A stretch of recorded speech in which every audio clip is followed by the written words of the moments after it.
and welcome back to Dan of Steel.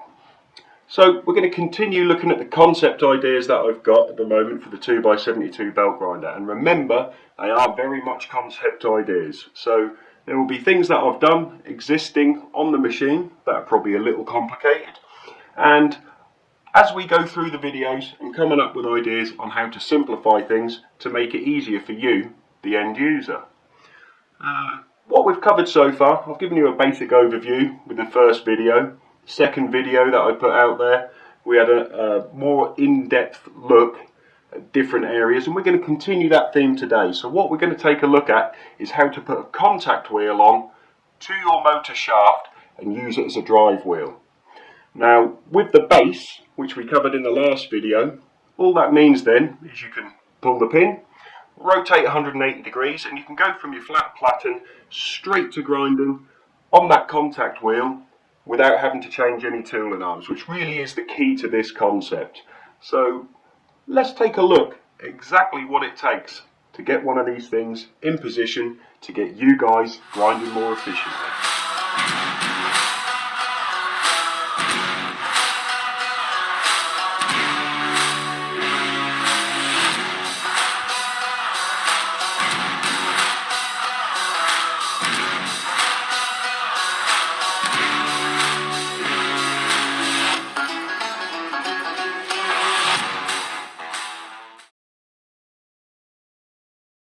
Here we're going to look at what is probably the most awkward setup for connecting a contact wheel as a drive wheel. However, it is still a very simple process. As with all build processes, there's more than one way to approach this. So what we're looking at is a 24mm shaft, which needs to be adapted to accommodate a 25.4mm or 1-inch ID radius of the contact wheel. Hopefully you guys will have a motor shaft with a smaller diameter than this, as it in fact makes the whole process even simpler still. For instance, a 19mm or 3/4 inch shaft is simply adapted following a quick trip to Amazon or eBay and purchasing a shaft adapter as shown here in the split screen sequence. Easy for me to say. Once you have your adapter, simply place it onto your motor shaft and affix your contact wheel. Then this in itself can be done in a couple of ways. The best way, and the way that I would recommend, is to take a file, or if you're lucky enough to have keyway broaching equipment, simply cut in the required keyway to your contact wheel. You might think, dear Lord, that sounds like it'll take forever, but it really doesn't.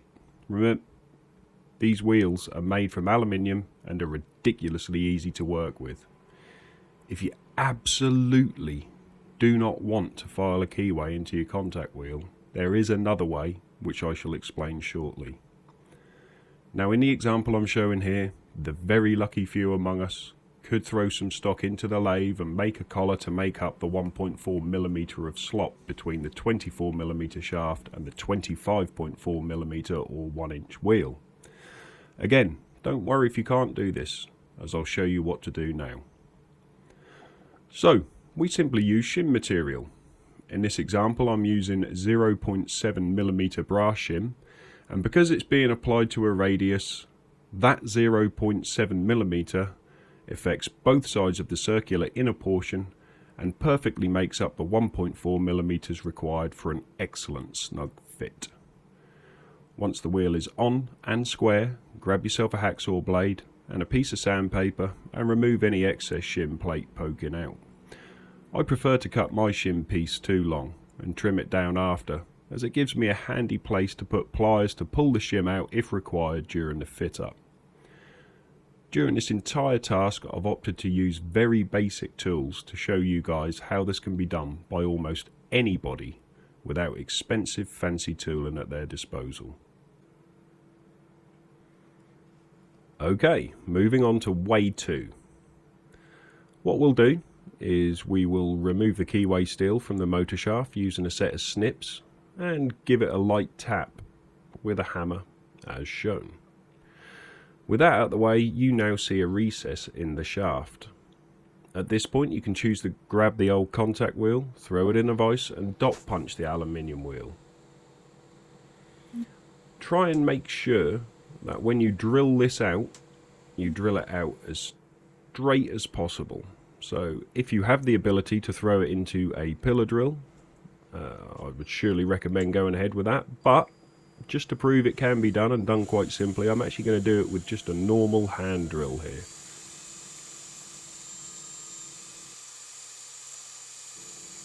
With the holes drilled and tapped to a thread size that will nestle tightly within the recess on the motor shaft, which in this case is 8mm, you can simply install your high tensile steel grub bolt.